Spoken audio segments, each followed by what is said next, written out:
Hello friends, welcome to Shri Rani's kitchen. ఇవాళ మన కిచెన్లో మిల్ మేకర్ కీమా కర్రీ తయారయ్యే విధానం చూపించబోతున్నానండి.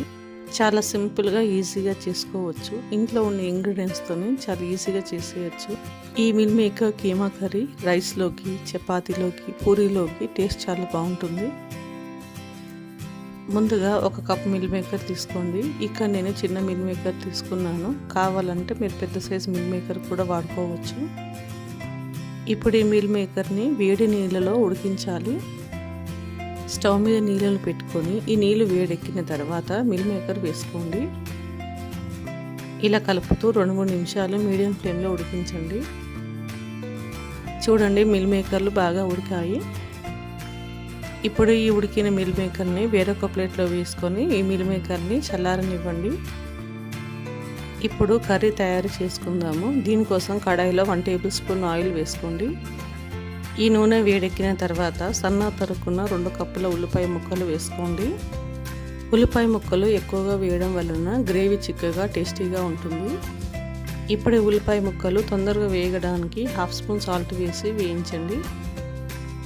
2 నిమిషాలు హై ఫ్లేమ్లో వేగిన తర్వాత స్టవ్ సిమ్ చేసుకొని మూత పెట్టేసి ఉల్లిపాయ ముక్కలు వేగనివ్వండి. ఇప్పుడు మూత తీసేసి చూపిస్తున్నాను చూడండి, ఉల్లిపాయ ముక్కలు బాగా వేగి కలర్ చేంజ్ అయ్యాయి. ఇలా ఉల్లిపాయ ముక్కలు వేగిపోతే సరిపోతుంది. ఇప్పుడు ఇందులో 1/2 స్పూన్ పసుపు వేయండి. ఈ పసుపు మొత్తం కలిసిపోయేంత వరకు కలుపుకున్న తర్వాత 4-5 వెల్లుల్లి రెబ్బలు వేసి కలపండి. ఈ వెల్లుల్లి రెబ్బలు వేయడం వలన కూర టేస్ట్ చాలా బాగుంటుంది. ఈ వెల్లుల్లి రెబ్బలు చక్కగా ఫ్రై అయిన తర్వాత 1 కప్పు టమాటా ప్యూరీ వేసి కలపండి. ఎర్రగా పండిన టమాటాను మిక్సీ జార్లో వేసుకుంటే టమాటా ప్యూరీ వస్తుంది. ఇప్పుడు టమాటా ప్యూరీ నుండి పచ్చివాసన పోయేంత వరకు 5 నిమిషాలు లో ఫ్లేమ్లో ఉడికించండి. ఇప్పుడు మూత పెట్టేసి 2 నిమిషాలు లో ఫ్లేమ్లో ఉడికించండి. ఇప్పుడు చల్లారిన ఈ మిల్ మేకర్ని చిన్న ముక్కలుగా చేసుకోండి. మిక్సర్ జార్లో వేసుకుంటే పేస్ట్ లాగా అయిపోతుంది, అందుకే చేతితో నలుపుకోండి. చూడండి, ఇలా ముక్కలుగా చేసుకుంటే సరిపోతుంది. ఇలా చేస్తేనే కర్రీ టేస్ట్ చాలా బాగుంటుంది. చూడండి, మూత తీసేసి చూపిస్తున్నాను. టమాటో ప్యూరీ బాగా వేగిపోయి కర్రీ నుండి ఆయిల్ సెపరేట్ అయ్యింది. ఇలా వేగిపోతే సరిపోతుంది. ఇప్పుడు ఇందులో రుచికి సరిపడా కారం వేసుకోవాలి. ఇక్కడ నేను 2 స్పూన్స్ కారం వేసాను. అలాగే 1/2 స్పూన్ సాల్ట్ వేయండి. మీరు తక్కువ కారం తినే వాళ్ళైతే కొద్దిగా కారం తగ్గించి వేసుకోండి. ఇలా కలుపుతూ 2 నిమిషాలు లో ఫ్లేమ్లో ఫ్రై చేయండి. 2 నిమిషాల తర్వాత చూడండి, కర్రీ నుండి ఇలా ఆయిల్ సెపరేట్ అయ్యింది. మిల్ మేకర్ని కీమా లాగా చేసాం కదండి. ఇప్పుడు ఆ మిల్ మేకర్ని కర్రీలో వేసి కలపండి. ఇప్పుడు ఈ మిల్ మేకర్కి కారం, ఉప్పు బాగా పట్టేలాగా 5 నిమిషాలు కలుపుతూ ఉడికించండి. 5 నిమిషాల తర్వాత చూస్తున్నాను చూడండి, ఈ మిల్ మేకర్కి ఉప్పు, కారం బాగా పట్టింది. ఇప్పుడు ఇందులో 2 రెమ్మల కరివేపాకు వేయండి.